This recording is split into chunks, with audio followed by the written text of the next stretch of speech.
Parce que le terme gouvernance, pris en lui-même, pris en soi, sans aucun qualificatif, est pour moi un objet de recherche qui ne préjuge pas de sa qualité.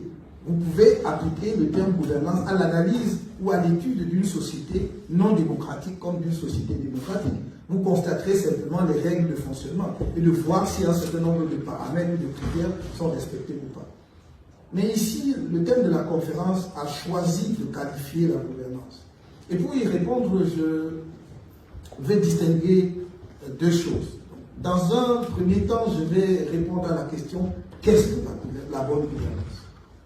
Et dans un deuxième temps, comment peut-elle favoriser le développement économique en Afrique? Et d'abord, qu'est-ce que la bonne gouvernance? Si vous prenez donc le terme gouvernance, je vous ai dit que ça m'arrachait littéralement les oreilles, parce que aujourd'hui on considère cela comme un anglicisme, mais c'est à tort, parce que c'est d'abord un mot de la langue française. Dans tout le XIIIe siècle, on parlait de gouvernance pour parler du gouvernement. C'était en fait l'équivalent du terme gouvernement. C'est à partir du XVe siècle, 1474, que c'est passé dans l'anglais. Et cela y est resté depuis lors, jusque pratiquement aux années 1980, c'est-à-dire au XXe siècle, pour que le français se réapproprie le terme. Et d'où l'idée que c'est un terme anglais, mais c'est bien un terme de la langue française au départ, qui bien sûr, comme l'anglais, comme le français, comme pratiquement la plupart des langues européennes, tirent leur origine du grec et du latin. Et donc, lorsque on a réglé cela, cette question de l'origine du terme, la question qui se pose à nous est celle de savoir quand peut-on parler de bonne gouvernance. Le terme bonne gouvernance est apparu dans les années 1980. C'était la terminologie des experts internationaux au sein des grandes institutions financières telles que la Banque mondiale et le Fonds monétaire international pour qualifier la manière dont certaines entreprises étaient gouvernées, mais surtout les pays qui étaient en relation avec ces institutions, et en particulier les pays en développement. Le terme bonne gouvernance, ou l'expression bonne gouvernance, ce qui est frappant, n'a jamais été employé lorsqu'on parle des pays développés. Alors que les mêmes travers qui étaient à l'origine justement de la critique de la gouvernance des pays développés se retrouvent dans ces pays. Et l'exemple le plus frappant, terriblement frappant, a été la crise grecque. Parce que ce sont exactement les mêmes symptômes, les mêmes manifestations de la mauvaise gouvernance qui ont entraîné la crise financière grecque. Mais on avait du mal à parler de la Grèce comme un pays qu'on peut d'abord placer sous ajustement structurel, parce qu'on ne place pas un pays développé sous ajustement structurel. Enfin, et on ne parle pas de la gouvernance s'agissant d'un pays développé ou d'un pays occidental. Ce qui est amusant, parce qu'au fond, c'était la même chose, exactement la même chose, les mêmes recettes, et parfois de manière plus accentuée, les mêmes recettes qu'on a appliquées à certains pays en développement, notamment en Afrique, qui étaient sous ajustement structurel, ont été appliquées à la Grèce. D'ailleurs, donc, la crise financière était beaucoup plus dramatique que celle que l'on a observée dans les pays africains. Alors, la bonne gouvernance donc naît au tournant des années 80, lorsque la plupart des pays africains sont placés sous l'ajustement structurel. On dit donc que c'est le défaut d'une bonne gouvernance qui est à l'origine de la crise. Alors prenons donc l'expression bonne gouvernance. Lorsque vous utilisez le qualificatif bonne, vous utilisez un adjectif qui est chargé de valeur. Il y a une notion éthique presque, une notion qualitative et non plus nécessairement et uniquement une notion quantitative. Et quels sont les critères de la bonne gouvernance? Premier critère, c'est la probité. Les dirigeants doivent faire preuve de probité dans la gestion des affaires publiques. Ils doivent gérer les finances publiques en bon père de famille. Pour revenir à une vieille notion que l'on retrouvait déjà dans le droit romain et qui a été héritée notamment dans le Code civil. La probité. Deuxième critère, c'est la transparence. Pour une gestion, transparence des ressources publiques, des troisième critère, c'est la reddition des comptes, ce que les anglo-saxons appellent accountability. On a traduit à certaines époques par responsabilité, mais ce n'était pas une bonne traduction parce que la responsabilité, dans la terminologie juridique au moins française ou des pays de tradition latine, renvoie à quelque chose d'autre. L'accountability ne se traduit pas nécessairement par un système de responsabilité tel qu'on le connaît en droit où vous avez commis une faute et vous êtes responsable. C'est d'abord rendre compte de ce que l'on fait, ce qui est différent de la constatation de la violation d'une règle qui est ensuite assortie de sanctions. Ça peut être le préliminaire, ça peut être le préalable qui va nous amener vers la responsabilité au sens juridique. Donc, troisième critère, donc, la reddition des comptes. Quatrième critère, c'est le contrôle. Pour qu'il y ait bonne gouvernance, il faut qu'il y ait des mécanismes de contrôle, des outils de contrôle de l'exercice du pouvoir ou de la gestion d'une institution ou d'une entreprise. Et enfin, le cinquième critère, c'est la sanction. La sanction. Une fois que vous avez, disons, les éléments de la gouvernance à travers la reddition des comptes, une fois que vous pouvez contrôler et voir si le compte qui a été rendu montre qu'il y a une conformité aux principes et aux règles de bonne gestion, vous pouvez appliquer oui ou non la sanction. S'il y a effectivement des écarts par rapport aux règles de bonne gestion, alors vous pouvez appliquer la sanction. Voilà les critères de bonne gouvernance. Ce sont ceux, en tout cas, que j'ai pu dégager moi-même à l'étude de l'ensemble des documents disponibles et de la pratique des organisations internationales en matière de gouvernance. Maintenant que nous avons essayé de circonscrire ce que c'est que la bonne gouvernance,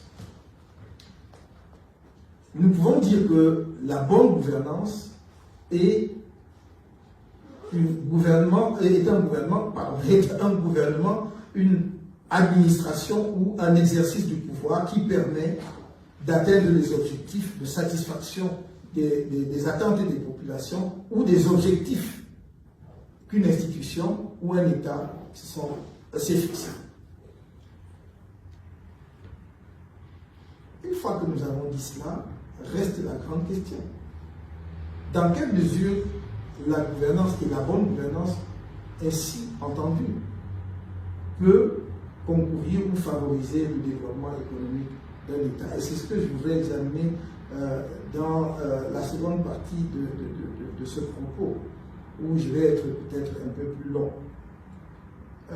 Premièrement, la charge des valeurs contenues dans la bonne gouvernance ne peut être mise en application que dans un environnement déterminé. Et le premier élément à prendre en compte pour qu'il y ait un environnement favorable à la bonne gouvernance, c'est qu'il existe un État de droit. Il faut qu'il existe un État de droit. Et le deuxième élément fondamental, c'est qu'il y ait une articulation institutionnelle qui rend possible les contre-pouvoirs. Il faut l'État de droit d'une part, il faut des contre-pouvoirs d'autre part. Prenons d'abord l'État de droit.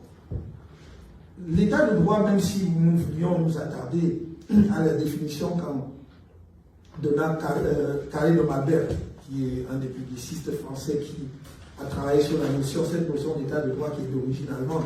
C'est la théorie du droit allemand qui a vraiment élaboré abondamment la notion d'État de droit, et elle a été introduite en droit public français, en particulier par Raymond Carré de Malbert. Il dit l'État de droit est différent de l'État de police en ce sens que dans un État de droit, tous les sujets de droit, y compris l'État, sont soumis à la règle de droit. Tout le monde est assujetti à la règle de droit, y compris l'État. Et c'est le premier critère. Vous ne pouvez pas, si vous ne garantissez pas un État de droit, attirer les investisseurs internationaux. Pourquoi? Parce que l'État de droit garantit deux choses, la sécurité juridique et la sécurité judiciaire. La sécurité juridique offre la prédictibilité. La règle de droit existe. Et vous savez donc dans quel environnement vous allez investir. Il faut donc que l'étude de l'arsenal juridique d'un pays vous offre suffisamment de garanties pour que vous alliez y faire votre investissement. Mais cela ne suffit pas, parce que vous pouvez avoir des règles qui ne sont pas respectées. Et c'est pour cela que le deuxième élément, le deuxième critère fondamental de l'état de droit, la sécurité judiciaire intervient. La sécurité judiciaire veut dire que vous pouvez compter sur la justice pour obtenir réparation du préjudice que vous subissez. Si vous êtes spolié de votre investissement, vous pouvez obtenir que justice soit rendue. C'est fondamental pour tout investisseur de ces avances. Et c'est précisément parce qu'au tournant des années 80, on a eu l'impression que la sécurité judiciaire et la sécurité juridique n'étaient pas assurées dans un certain nombre de pays africains, notamment les pays francophones, que l'on a créé ce que l'on a appelé l'ORADA, l'Organisation pour l'harmonisation en Afrique du droit des affaires. Et que pour la première fois, vous avez eu 15 États qui avaient le même, qui ont le même, on ne doit même pas conjuguer au passé, puisque c'est toujours en vigueur, qui ont les mêmes règles de droit en matière des affaires. Tous les 15 États francophones africains ont les mêmes règles de droit en matière du droit des affaires, puisque désormais la République démocratique du Congo a rejoint l'OADA. Donc, vous avez les mêmes règles en matière de concurrence, en matière de droit commercial, etc., etc., dans le cadre de l'OADA. Ça, c'est pour illustrer ce que j'ai appelé la sécurité juridique. Donc, l'investisseur sait à quel environnement juridique il a affaire. Mais on a aussi accompagné cela de la sécurité judiciaire en créant dans le cadre de l'OADA ce qu'on appelle la Cour de justice et d'arbitrage. La Cour commune de justice et d'arbitrage de l'OADA. Cela veut dire que les États membres de l'OADA, les États francophones d'Afrique, ont accepté de se dessaisir d'une partie de leur souveraineté en matière juridique pour le confier à une organisation qu'on appelle l'OADA. Tout comme ils se sont dessaisis de leur souveraineté judiciaire pour le confier, dans le domaine des affaires bien entendu, pour le confier à l'OADA. C'est énorme, on n'en parle peut-être pas assez, mais c'est considérable. Il faut, je ne suis pas sûr que même dans l'espace européen, dans le cadre de l'Union européenne, on soit allé aussi loin dans un certain nombre de domaines, notamment dans le domaine du droit des affaires. Vous avez encore des législations nationales d'un pays à l'autre en Europe. En Afrique, dans le cadre de l'OADA, on est allé aussi loin. Et c'est vraiment un dessaisissement de la souveraineté, puisque finalement, on a dépouillé les parlements nationaux de la législation en matière des affaires. Et vous savez, qui est-ce qu'on a substitué aux parlements nationaux? C'est le Conseil des ministres de la justice. Puisque ce sont des ministres de la justice, sont membres de l'OADA. Et c'est eux qui se réunissent pour adopter ce qu'on appelle les actes uniformes en matière de l'OADA, donc en matière du droit des affaires. De la même manière, on a confié la justice dans le domaine des affaires à la Cour commune de justice et d'arbitrage. Et c'est là que l'on observe quelques résistances. Dans le domaine de la législation elle-même, il y a eu des difficultés. Si je voulais prendre le cas d'un pays comme le Cameroun, on a eu des difficultés linguistiques, fondamentalement. Parce que l'OADA a été bâti d'abord à partir de la langue française et sur la langue française. Ce n'est que dans les années 2000 que l'on a essayé, dans un souci d'élargissement, l'OADA a adopté d'autres langues comme langue de travail au sein de l'OADA, notamment l'anglais, l'espagnol, puisqu'il y a quand même un pays espagnol en Afrique, et surtout le portugais aussi. Seulement, tous les actes uniformes ne sont pas traduits dans toutes ces langues. D'où la difficulté et même la crise qu'il y a eu au Cameroun, puisque la crise anglophone est en partie due justement à l'OADA. Les juristes et les avocats anglophones se plaignaient de ne pas avoir la version anglaise du texte de l'acte uniforme et estimaient dès lors qu'ils ne pouvaient pas bien pratiquer leur métier à partir d'une langue qu'ils ne maîtrisent pas, c'est-à-dire le français. Donc il y a eu cette crise. Mais le plus intéressant du point de vue de la gouvernance, c'est le transfert justement des compétences judiciaires, c'est-à-dire du pouvoir de rendre justice à cette cour commune. Le mécanisme est le suivant. Dès lors que vous saisissez un tribunal dans un pays membre de l'OADA en matière d'affaires, le tribunal de grande instance, puisque généralement les montants qui déterminent la distinction en matière de compétences entre le tribunal de première instance et le tribunal de grande instance, sont les montants en jeu, les sommes en jeu à partir de 50 millions de francs CFA, par exemple, au Cameroun, c'est le tribunal de grande instance qui est compétent. Et donc, une fois que le tribunal de grande instance a connu d'une affaire, si vous êtes insatisfait, vous pouvez aller devant la cour d'appel, vous pouvez interjeter appel. Et si en appel, vous n'obtenez pas gain de cause, vous n'êtes pas satisfait, vous n'allez pas devant la Cour suprême comme ça se faisait avant la création de la Cour commune de justice et d'arbitrage, vous allez directement devant la Cour commune de justice et d'arbitrage. Donc vous occultez la Cour suprême, vous allez donc à Abidjan, parce que la Cour commune de justice et d'arbitrage pour les 15 États membres de l'OADA est basée à Abidjan. Et il y a des résistances, parce qu'on a vu les cours suprêmes se saisir donc, des affaires qui devaient aller devant la Cour, ou quand je dis se saisir, c'est peut-être pas le terme approprié, accepter justement que l'affaire soit portée devant la Cour suprême et dont la Cour s'est déclarée compétente pour connaître de ces affaires, alors qu'elle aurait dû déclarer son incompétence pour demander que les justiciables aillent devant la Cour commune de justice et d'arbitrage. Donc il y a cette difficulté-là parce que certaines cours suprêmes sont rétives face à cet abandon de souveraineté qui a été consenti par leur pays. Donc on a voulu améliorer la gouvernance. J'ai personnellement quelques doutes sur l'efficacité de ce système de transfert total des compétences à une seule cour, pour deux raisons pour moi. Parce que pour résoudre le problème de la mauvaise gouvernance, on a pris une solution qui était peut-être bien inspirée à l'époque, mais qui apparaît comme une solution de facilité, parce qu'on a fait comme si, en confiance là, à une juridiction, disons, interétatique, on réglait le problème, sauf que ce sont partout les individus. On aurait pu renforcer les capacités des juridictions nationales, essayer de mettre l'accent sur la lutte contre la corruption, plutôt que de transférer à Abidjan, parce qu'après tout, vous transférez à Abidjan, mais Abidjan, c'est une cour composée d'êtres humains qui sont également exposés.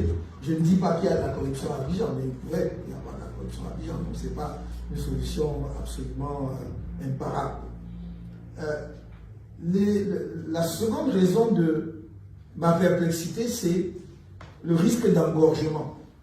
Le risque d'engorgement de la Cour commune de justice et d'arbitrage. Parce que si les 15 États, les cours d'appel, et si vous prenez un pays où vous avez parfois une dizaine de cours d'appel, si toutes les affaires qui ne trouvent pas satisfaction devant ces cours d'appel des États atterrissent à Abidjan, j'ai peur que le rôle de la Cour commune de justice et d'arbitrage soit à ce point engorgé que les délais de justice portent préjudice précisément aux justiciables.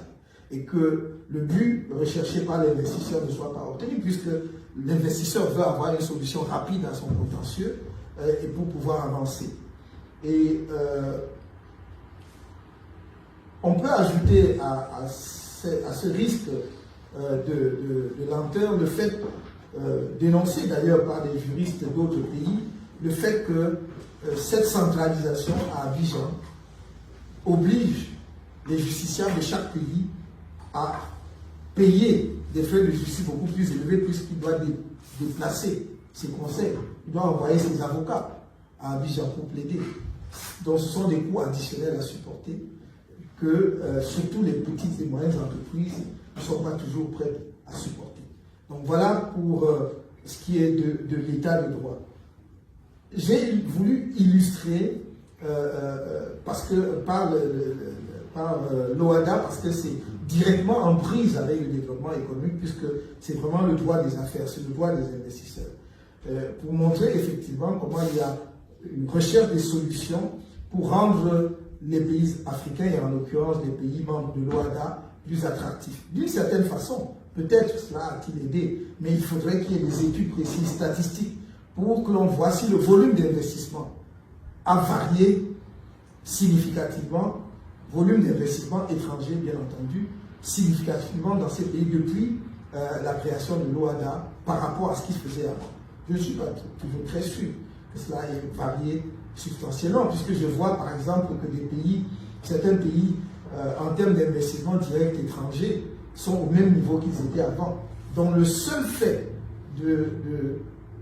d'essayer d'assainir l'environnement juridique et judiciaire par ce transfert de souveraineté n'a pas rendu ces pays beaucoup plus attractifs. Il y a donc d'autres facteurs à prendre en compte, et parmi ces facteurs, l'un des plus importants, c'est la lutte contre la corruption, qui est le deuxième élément qui est lié précisément à l'état de droit. Si vous voulez assainir l'état de droit et créer un environnement juridique et judiciaire attractif, il faut lutter contre la corruption.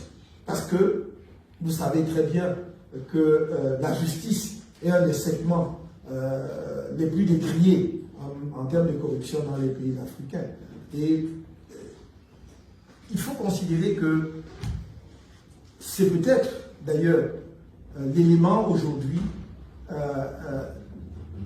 le plus important en termes de facteur d'obstacle à l'investissement dans les pays, pas seulement africains, mais dans tout pays au monde.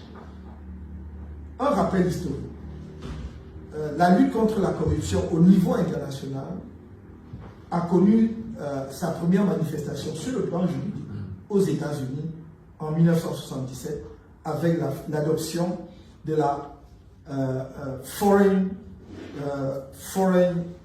Corrupt Practices Act 1977, donc qui est le cadre juridique que les États-Unis sont offerts pour lutter contre la corruption des entreprises étrangères, contre des entreprises américaines à l'étranger. C'est-à-dire qu'une entreprise américaine convaincue de corruption dans l'investissement dans un pays étranger est poursuivie et sanctionnée aux États-Unis. Mais ce n'était pas pour des raisons purement morales, il ne faut pas se tromper. Ce n'était pas par je ne sais quelle espèce de générosité vis-à-vis des pays d'investissement où l'on investit. C'était d'abord pour obéir à une logique économique et de la pensée néolibérale qui était dominante aux États-Unis à cette époque-là, notamment avec l'école de Chicago. Milton Friedman, qui voulait que nous soyons dans un environnement économique où la concurrence est pure et parfaite. Sauf que s'il y a un facteur de corruption qui intervient, la corruption intervient comme un facteur de distorsion de la concurrence. Il fallait donc lutter contre la corruption. C'est pour cela qu'il faisait. Mais ils se rendent très vite compte que ça va les pénaliser s'ils sont les seuls à lutter contre la corruption. Parce que les autres concurrents internationaux ne s'embarrassaient pas de la corruption. Et je dois vous dire d'ailleurs qu'avant un certain nombre de sentences arbitrales des années 80 et 90, la corruption était considérée comme une pratique normale dans les affaires au niveau international. Donc il n'y avait pas. D'ailleurs, quand vous saisissiez, quand dans une procédure arbitrale, vous invoquiez la corruption, l'arbitre disait, moi je suis incompétent, ça ne me concerne pas, ce n'est pas mon affaire. Ce n'est qu'après qu'à force de dire, vous ne pouvez pas continuer à proclamer le libéralisme économique en acceptant qu'il y ait des facteurs aussi importants de distorsion de la concurrence. Et les États-Unis vont pousser très fortement pour que l'OCDE, en 1997, adopte une convention équivalente. La convention de l'OCDE pour la lutte contre la corruption des agents publics étrangers en matière de commerce international, en matière commerciale internationale. Convention de l'OCDE, 1997. Enfin, il a fallu attendre donc pratiquement 20 ans pour que l'Europe s'embarque aussi et pour qu'on espère que les règles de la concurrence, au moins dans le monde occidental, où prévaut la liberté en matière des affaires et en matière économique, soient au même diapason. Et au niveau mondial, il a fallu attendre 2004 pour que l'on adopte la Convention des Nations Unies contre la corruption, qui est un instrument juridique de portée globale, de portée universelle aujourd'hui, qui veut que tous les États, effectivement, aient en plus une législation nationale très précise pour combattre la corruption. Et vous avez vu qu'il y a une jurisprudence internationale considérable qui s'est développée depuis lors, qui sanctionne, qui punit les États, qui punit les entreprises qui se sont rendues coupables de corruption à l'étranger. Il y a énormément d'affaires. Je vous ai parlé d'un livre que j'ai écrit sur la matière.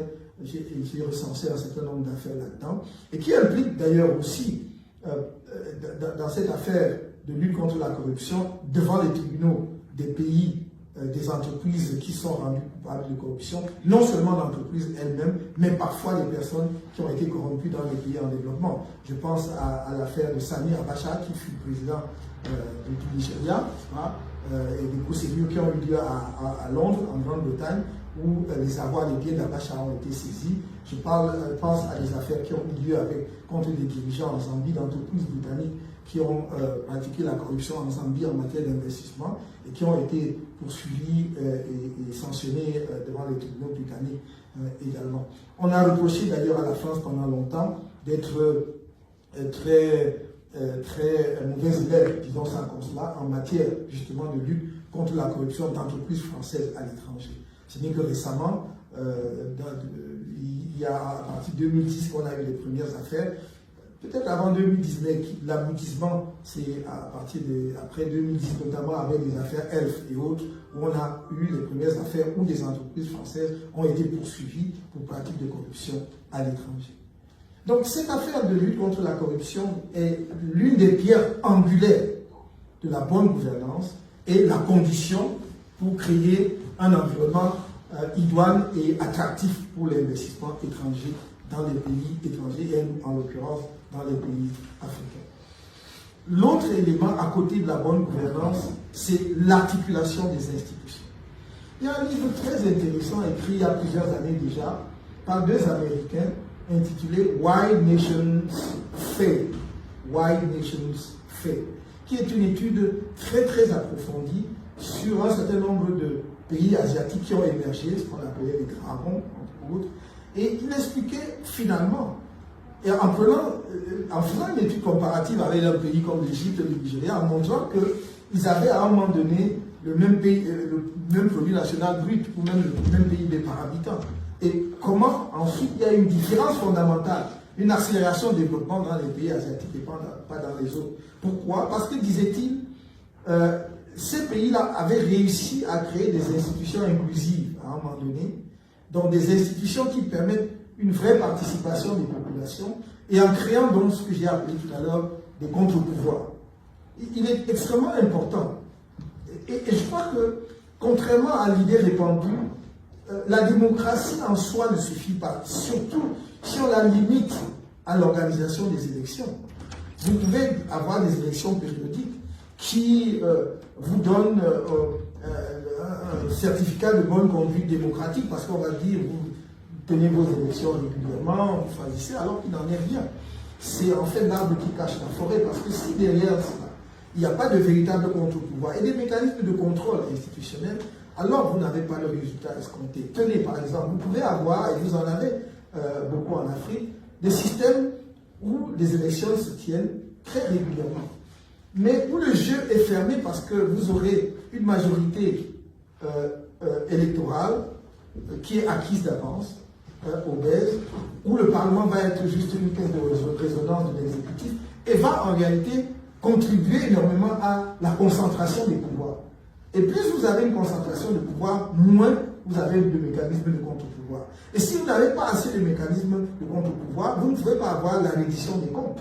Vous ne pouvez même pas obtenir que de bonnes lois soient passées au Parlement, puisque il suffit que l'exécutif décide que la loi ira dans tel sens et le Parlement est tellement faible et tellement godillot qu'elle ne peut pas contester, justement, ou même amender. Tenez, il faut un jour que quelqu'un s'amuse à se pencher sur la législation dans les pays africains francophones et de regarder dans les différents parlements nationaux combien de fois des amendements ont pu être faits par un parlement ou bien par une assemblée nationale à un projet de loi déposé par le gouvernement. Combien de fois on a pu obtenir un amendement que la moindre virgule soit déplacée. Et vous comprendrez ce que je dis. C'est-à-dire qu'il ne suffit donc pas que des élections soient organisées.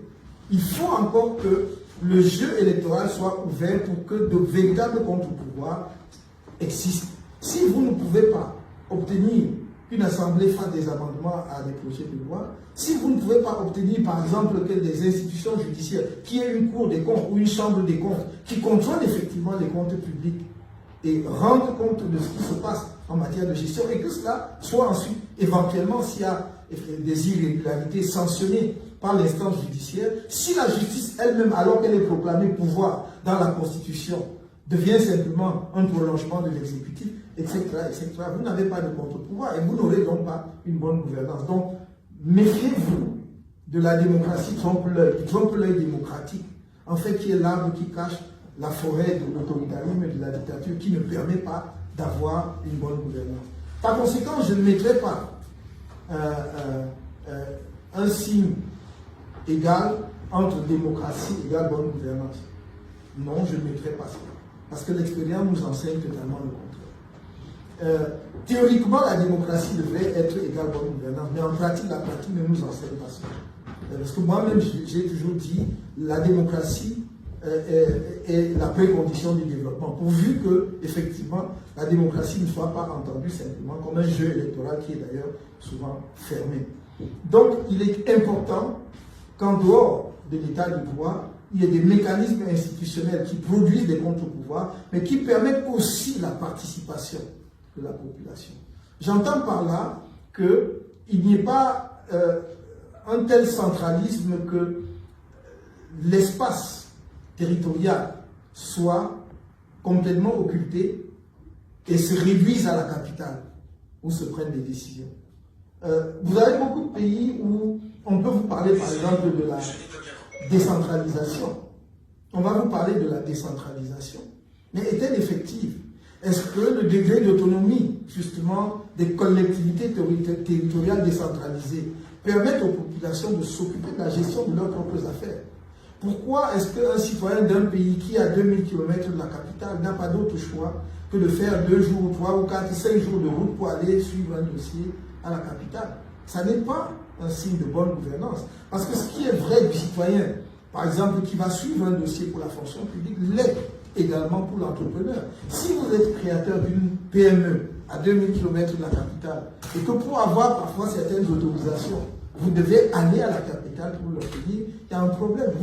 Il n'y a pas là un facteur incitatif. Vous n'êtes pas encouragé effectivement à investir. Donc, je pense qu'il faut entendre la bonne gouvernance du point de vue du mécanisme démocratique largement, et non pas de manière restrictive, comme étant le jeu politique qui se fait ou qui se manifeste à travers les élections.